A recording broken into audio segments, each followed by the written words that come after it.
Hello, welcome to the channel. Subscribe, leave a like, and don't forget to write a comment. Enjoy watching. They skipped me again this year, 5th time. No text, no call, not even one of those guilt-laced voicemails my mother used to leave when she wanted to look like she tried. Nothing. Complete radio silence. I only found out about the party because Jessica's husband posted a photo on Facebook. One of those overly filtered, painfully posed group shots with everyone holding champagne flutes and smiling like no one's ever fought, cried, or been excluded. I zoomed in, counted heads, and sure enough, there were exactly 12 chairs at the long outdoor table by the lake. 12 chairs, 12 place settings, 12 people, but no chair for me. Not even a damn folding one at the edge pretending like someone meant to include me but just forgot. Just 12 perfect, deliberate chairs, and 12 faces that all once shared my last name, each of them with the same silent agreement: Rachel doesn't exist. And that's when it hit me. Not all at once, not like a slap or a scream or even a particularly cruel sentence. It was more like the sound of a lock clicking shut. Quiet, mechanical, final, because this wasn't a mistake. It hadn't been a mistake any of the times before either. Not at Dad's 60th when there somehow weren't enough seats, and I had to pull over a patio chair from another table while my mother whispered, "Don't make a scene." Not at Jessica's baby shower when my RSVP was never received, even though I had the confirmation email saved. And definitely not last year when I showed up to the Christmas gathering and my name wasn't even on the gift exchange list. Just a blank sticky note taped to a box of bath salts that had obviously been rewrapped from someone else's stash. No, it hadn't been a mistake for 5 years straight. It had been a decision, a slow, meticulous erasure, and I'd been letting it happen like it wasn't eating a hole through the very center of my chest. So this time, I didn't text anyone to ask why. I didn't call. I didn't cry. I sat in my car, scrolled through the rest of Jessica's photos, and counted how many of my accomplishments had ever earned even a tenth of this attention. None. Not when I landed the top engineering internship in my class. Not when I moved across the country and built a software firm from scratch, with nothing but my savings and caffeine-fueled nights. Not even when I got featured in Forbes as one of the 10 women to watch before 40. They didn't repost that. Didn't call, not even a dry, dismissive, "Wow, impressive," in the group chat. Meanwhile, Evan, their golden boy who spent 3 semesters pretending he was about to apply to law school, got a standing ovation when he announced he was taking a break to focus on personal growth, which, translated from Cole family speak, meant bartending at a dive pub and sleeping until noon. The truth is, I had never belonged. Not really, not in the loud, performative, country club kind of way they loved. I was the wrong kind of successful, too direct, too cold, too unwilling to play along with the curated family fantasy, where Mom was the selfless matriarch and Dad was the wise, gruff, but loving anchor. I knew what I was. A disruption to the story they told themselves about who they were. And nothing ruins a feel-good tale like the daughter who remembers everything, especially the ugly parts. I remember sitting at that restaurant on Dad's birthday, watching the hostess apologize and scramble while my family sat sipping wine, pretending like they didn't notice I was standing for 15 minutes. I remember the way Jessica blinked at me when I finally sat down, saying, "Oh, Rach, we didn't think you were coming," like I was the one who showed up unannounced to a stranger's dinner party. I remember the way Evan smirked behind his glass, like it was some kind of inside joke, like I'd become the punchline. So 5 years later, I finally stopped playing the quiet, invisible sister, and I did the one thing they never expected. I spoke. Not with words, not with drama, not with confrontation. I bought a billboard, a massive one, in their neighborhood, right on the street that Jessica drives down every single morning on the way to that Montessori preschool she never stops bragging about. A billboard that faces the brunch spot where Mom has her little Sunday prayer group, where Dad parks his car to play tennis, where Evan grabs takeout in his same faded hoodie. And the sign? It wasn't angry, it wasn't vulgar, it wasn't even emotional. It was clean, white text, black background, simple font. to the family that erased me. Meet the one who just bought a company. No logo, no photo, no name, but they would know. And more importantly, they would feel it, because I'd tried everything else. I'd done the inner work, the journaling, the detachment, the therapy sessions where I was told to make peace with the version of them that exists, not the one I wish existed. I did all of that. And still, every time I scrolled through my feed and saw them clinking glasses without me, it felt like the wound never closed. So I stopped healing, and I started making sure the scar was visible. They made me invisible for 5 years, and I finally made sure they couldn't look away. Now, every single morning, they'll drive past my silence-turned billboard. Every brunch, every school run, every Sunday coffee date, they'll be forced to read the one thing they never gave me the decency to say out loud. I'm not gone. I'm just done pretending I was ever welcome. And that's just the beginning. I used to believe that if I just did everything right, if I ticked every box, followed every rule, made myself useful, small, polished, and pleasant, then maybe one day they'd see me not as the mistake they had to explain to neighbors, but as someone worthy of inclusion, maybe even pride. But time has a cruel way of stripping illusions, and over the years I learned, slowly and painfully, that in my family, worth was never measured in effort or integrity or even success. It was measured in obedience, in convenience, in how seamlessly you fit into the narrative my parents worked so hard to script. And Evan, my older brother by 2 years, with his effortless charm, underachieving grin, and endless well of second chances, fit into that story like a hand in a tailored glove, while I, with my sharp questions and unfiltered ambition, was the character they kept trying to write out of the frame. It wasn't that Evan was exceptional. He wasn't. He scraped by in school with the kind of smug confidence only someone who's been praised for mediocrity his whole life could carry. Always just on the edge of promising, never quite delivering. He was the kind of man who could stand in the ruins of his own mistakes, arms crossed, smirking like it was someone else's job to fix the mess. And somehow, the family still saw him as the future. He was the boy with potential, the one who just needed time, the good heart just a little lost. Meanwhile, I graduated top of my class, launched a company with money I saved by skipping every frivolous indulgence for years, worked 18-hour days, signed contracts under pressure that would have made lesser people crack. And still I was the ghost in the corner of the room. At first, I tried to believe it was unintentional, that maybe they just didn't understand my world. That tech startups and venture capital weren't things they could relate to, so they defaulted to silence out of confusion, not malice.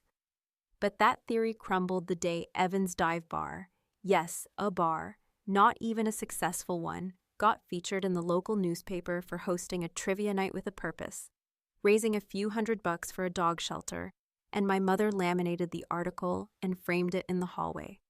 I saw it during my one and only visit that year. I had walked into their house holding a signed agreement for a Series B round that would take my company valuation to over $30 million. And there, right above the thermostat, was a full-page article with Evan's smirking face and the headline, "Local Bartender Gives Back." No mention of me, no photo, not even a question about how things were going on my end. Just a polite offer of store-bought coffee and a careful, condescending smile from my father who asked, "Still doing that tech thing?" As if I was selling candles out of my garage. They didn't just ignore my success. They resisted it, like it made them uncomfortable, like it reminded them that I had built something they neither understood nor could claim credit for, and that made me dangerous. It made me unmanageable, and in their world, if you can't be managed, you don't get a seat at the table. After I left that visit, I didn't cry. I didn't call a friend or scream into a pillow or write a dramatic diary entry. I just sat in my car, stared at the family photos on my phone, the ones I wasn't in, and made a quiet decision. If they wouldn't give me a seat at their table, I'd build my own, 10 times larger, stronger, and with reinforced steel legs they couldn't kick out from underneath me. And once it was built, I wouldn't invite them, so I doubled down. I worked even harder. I expanded my team, brought in a second round of investors, rebranded our product line, and landed 2 clients I once thought were out of reach. Every late night I spent in the office became less about building a business and more about building a monument to the woman they refused to see. It was petty, I won't lie, but it was also survival, because when the people who are supposed to love you unconditionally make their love conditional on your silence, your softness, your compliance, then winning becomes a matter of self-respect. And then came the offer. Out of nowhere, a major tech firm reached out with interest in acquiring us. The deal was big, bigger than I expected. I was stunned when I saw the number. 8 figures, clean, no contingencies. They wanted me at the helm for the transition, but they were buying the company outright. I stared at the screen for a long time, then signed the paperwork without even calling anyone to celebrate. Because who would I call? Jessica would smile and say, "Wow, that's amazing," and then go right back to planning someone's gender reveal. Evan wouldn't respond. Mom would say, "Well, don't let it change you." And Dad would ask if I needed a tax guy. There was no one in my family who would actually see what I had done, what it had cost, or what it meant. Except maybe Maya.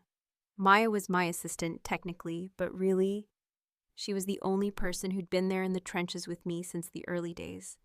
She was sharp, funny in a way that cut like a knife, and deeply loyal in a way I had stopped expecting from people. When I told her about the acquisition, she didn't squeal or hug me. She leaned back in her chair, raised an eyebrow, and said, "So, are we going to do something satisfying with this, or what?" And just like that, the idea came to life. I didn't want a confrontation. I didn't want screaming matches or crocodile tears or fake apologies over lukewarm wine at someone's backyard gathering. I wanted something clean, something they couldn't ignore, something elegant and cold and utterly final.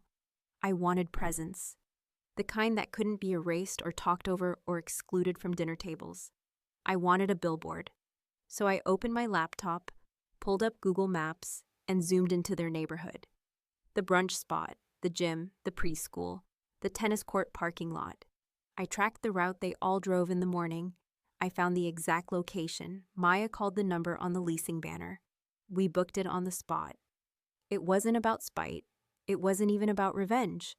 It was about the one thing they always denied me: visibility. They didn't get to pretend I didn't exist anymore. Not after everything. Not after what I built. And now, while they sip lattes and plan family dinners I'll never be invited to, they'll look up and see it every morning.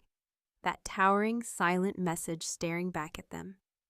To the family that erased me, meet the one who just bought a company. And that's only step 1. There's a particular kind of ache that settles in when you finally stop expecting an apology and start understanding that none is coming. Not because they don't know they hurt you, but because admitting that would crack the facade they've spent decades constructing, and people like my parents would rather live in denial than risk even a hairline fracture to their perfect family narrative. For years, I kept waiting for that one moment. The text after a missed holiday, the accidental "we miss you" phone call, the awkward but sincere attempt to bridge the gap they widened. But it never came, and eventually I realized it wasn't oversight. It was orchestration. They had sculpted a version of our family that didn't include me, not by accident, but by design, because I didn't fit. I was too sharp, too loud, too unyielding, too unwilling to let things slide for the sake of appearances. And what they wanted, needed even, was someone pliable, someone who wouldn't bring up the past, wouldn't challenge their decisions, wouldn't make dinner awkward by bringing reality to the table. And for that, I had to go. Quietly, if possible, permanently, if necessary. After the billboard went up, I expected chaos. I expected a barrage of calls, half angry, half weeping messages demanding to know how I could be so cruel, so petty, so public about our private pain. But instead, what I got was silence, cold and calculated, the kind you feel in your bones before it even lands in your inbox. No one called. No one texted. There wasn't even a passive-aggressive post on Facebook. Not from my mother, not from Jessica, not even from Evan, whose ego used to need daily petting from strangers on the internet. They didn't respond. They regrouped. And the only sign I received that I had struck a nerve was when Maya, sitting across from me in the office kitchen with her coffee balanced precariously on her knee, raised an eyebrow and said, "Your mom just made her account private. That's new." A few days later, it came. The email, not addressed to me, not meant for me, but it landed in my inbox all the same. One of those rare moments when the universe pulls the curtain back just enough to let you see the gears turning behind the scenes. My mother must have typed too quickly, or autopilot betrayed her, because instead of sending it to Richard, my father, she sent it to Rachel, me. And there it was, a full itinerary for what she called the legacy planning session, with detailed time slots, an estate advisor's name, and a note at the bottom that read, "Keep this low key, don't want any drama if she finds out." There was no she in our family except me. I sat at my desk staring at the screen, the cursor blinking like a slow, steady heartbeat, and I felt something click into place. Not anger, not even sadness, just a kind of final confirmation that everything I'd suspected all these years wasn't just in my head. They were planning their legacy. Without me, as though I had died a long time ago and they had simply forgotten to hold the funeral. I didn't respond. I didn't forward the email. I didn't even mention it to Maya until 2 days later, when she caught me standing in the office break room, staring at the coffee machine without touching it. "Do I make a second one?" she asked, glancing at the mug still full in my hand. I handed her my phone. She read the email. Her face didn't change. "They're afraid of you now," she said simply. That night I opened the design files.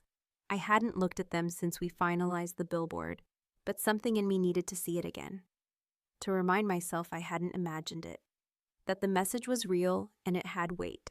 The mock-up was still sharp, black background, white serif font, no flourish, no logo, no name, just the words. Maya had suggested we add my company's website at the bottom, but I'd said no. It wasn't about marketing, it was about the message, and they had heard it loud and clear. The next morning, I got a text from Jessica. "Did you put that thing up? Mom's crying, Dad left brunch. Evan hasn't said a word. No greeting, no punctuation, just 3 clipped sentences that carried more weight than any speech she'd ever made to me in person." I didn't reply. What was it there to say? That I was sorry? I wasn't. That they had misunderstood me?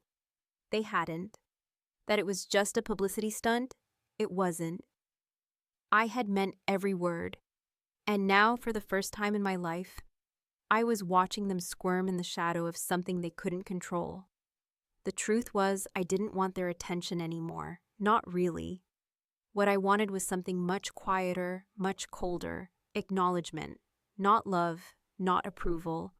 Just that flicker of recognition in their eyes when they drove past the billboard and realized that the daughter they buried under years of polite erasure had dug herself out and built something they couldn't ignore. And if it hurt them to see it, if it cracked the porcelain of their perfectly staged family breakfasts, then maybe, just maybe, they'd feel for 1 second what I'd felt for the last 20 years. Invisible and screaming behind glass no one wanted to tap. It wasn't revenge, not yet. This was just the warning shot. When people talk about family estrangement, they often imagine some grand explosion. Yelling in kitchens, slammed doors, maybe someone throwing a wine glass against a wall while storming out into the rain. But the truth is rarely that cinematic. More often than not, it's a slow and surgical unraveling, a quiet distancing that starts with missed calls and ends with rewritten histories where your name no longer appears. And for my mother, it wasn't enough to cut me out. She had to make herself the hero of the narrative too, the patient matriarch who had tried everything before her ungrateful daughter turned cruel, cold, and corporate. Because in her eyes, and more importantly, in the eyes of her friends at church and the community center and the garden club, she couldn't afford to look like the mother who lost a daughter.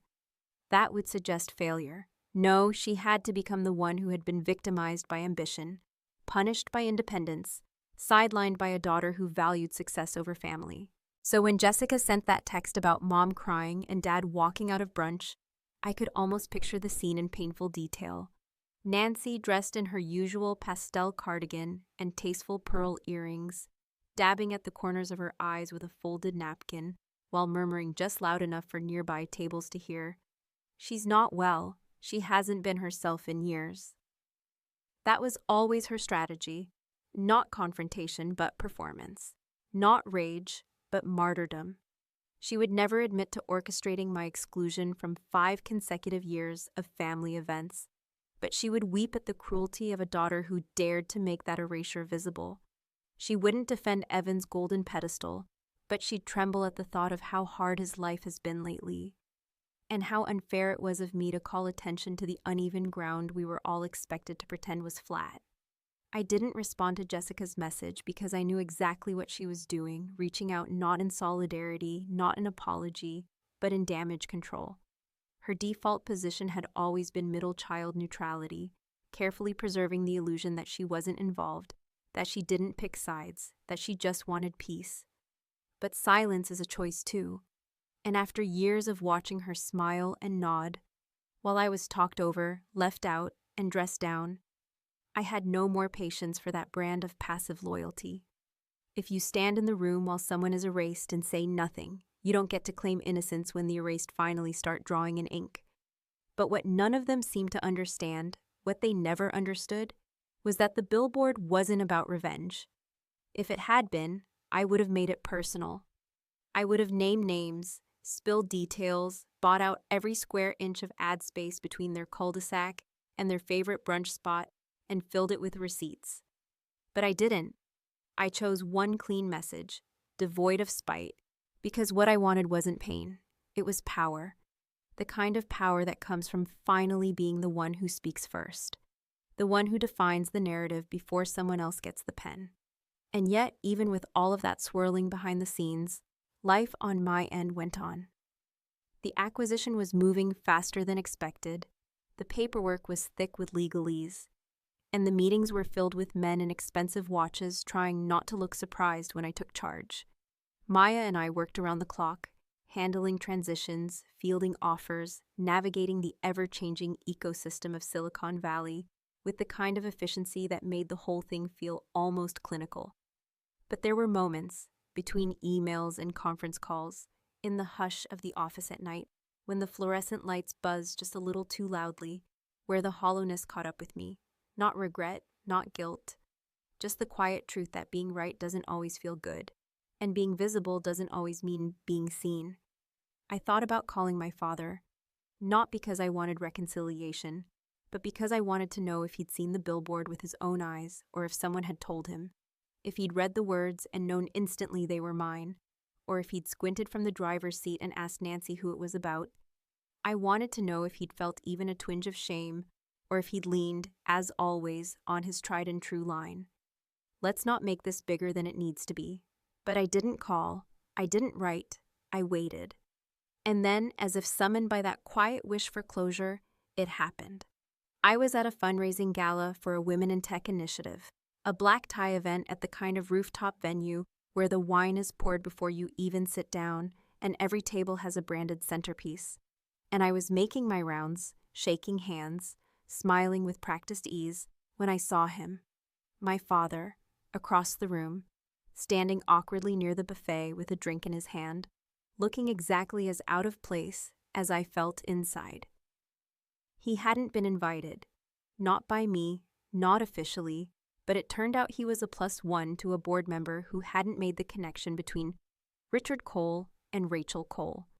He saw me, I saw him, and for a moment, the crowd fell away, and it was just the two of us suspended in this strange frozen space where we both knew a reckoning was due.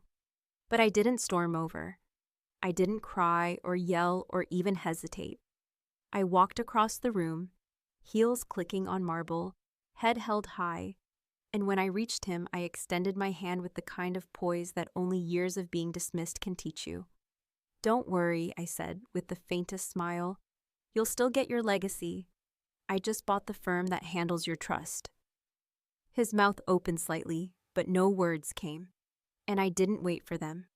I turned and walked away before he could gather himself, before he could spin the moment into anything softer than it was, and I let the weight of my own footsteps echo behind me like punctuation on a sentence too long suppressed. And just as I reached the elevator, Maya appeared beside me, holding a small envelope with no return address. "This was delivered to the office," she said, slipping it into my hand. In thick there was a card, cream-colored, heavy paper stock. On it, a single sentence, written in my mother's unmistakable cursive. "You got our attention, now what?" For the first time in years, I laughed. Not because it was funny, but because it was proof. She thought she had won. And now she wasn't so sure.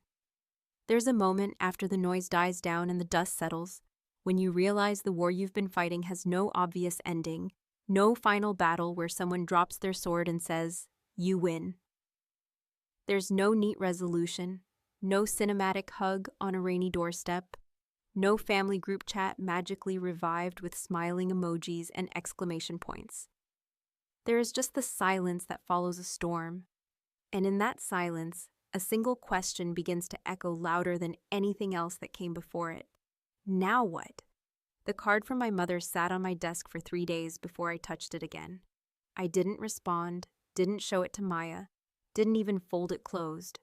I just let it sit there, cream-colored and perfectly centered, as if it were some kind of offering or test or trap. "You got our attention, now what?" As if I had been clawing for their gaze this whole time. As if the billboard, the acquisition, the carefully engineered unraveling of their carefully protected illusion had all been some performance for their benefit. As if they still believed they were the audience and I was the show. And yet there was something about those 5 words, simple, quiet, disarmingly self-assured, that clung to me longer than anything they had said in years. Not because it was threatening, because it was revealing. It told me what I had already suspected. They had no idea what I had become. And more importantly, they still believed they had power in the conversation, but they didn't. By the time that card arrived, the company was already sold. The check had cleared. The new owners were flying in their team next month, and I was scheduled to move into a consulting role that would phase out by year's end. I had no office to return to, no product to fix, no team to rally, just time. A vacuum of time I hadn't had in over a decade. For someone like me, who built her self-worth brick by brutal brick in the walls of an empire she constructed out of late nights and coffee-stained paperwork, the sudden absence of purpose was both terrifying and clarifying. There was no more ladder to climb, no legacy to chase. The scoreboard had stopped ticking, so the question, "Now what?" wasn't just from my mother, it was mine too. I thought briefly about responding.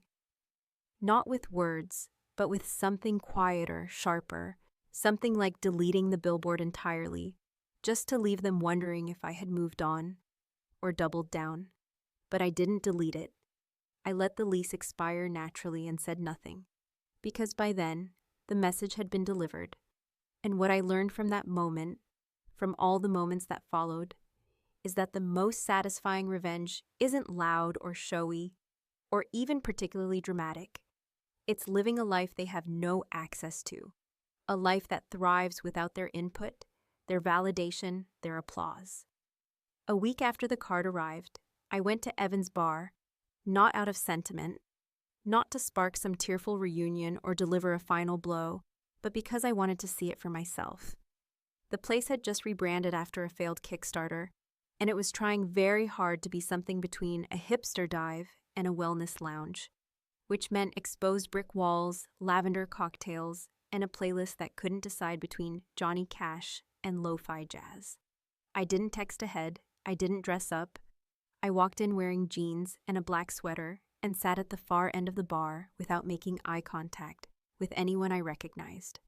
He was there, of course he was, wiping glasses behind the bar, laughing too loudly at someone's joke, wearing the same faded baseball cap I'd seen in 100 family photos. When his eyes finally landed on me, there was no surprise, just a pause, a flicker of recognition, and then a subtle nod. Not an invitation, not a challenge, just acknowledgement. I nodded back. And that was enough. Jessica found me first.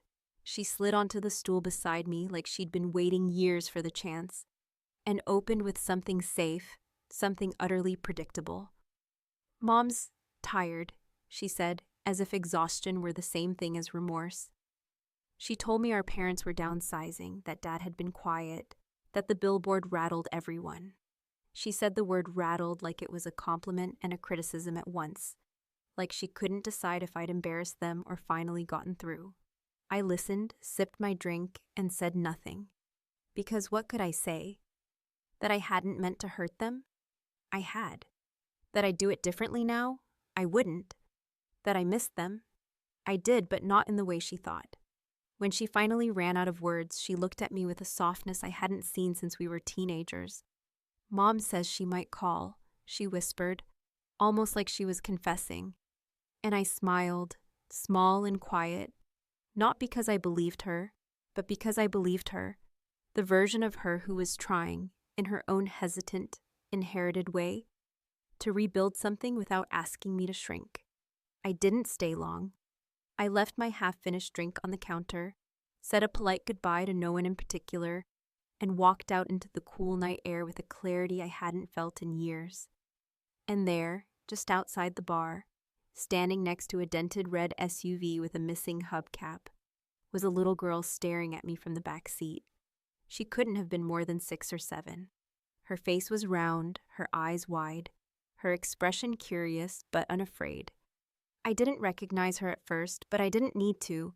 She looked like Jessica, and Jessica, in a way I never could explain, had always looked a little bit like me. The girl waved, and without thinking, I waved back. Then I turned and kept walking, because that was the real answer to the question, now what? Now I live, not for them, not against them, just without them. They erased me, and for a long time, I believed them. I believed that if I wasn't included, I wasn't real, that if they didn't say my name, it meant I didn't count. But the truth is, I never disappeared.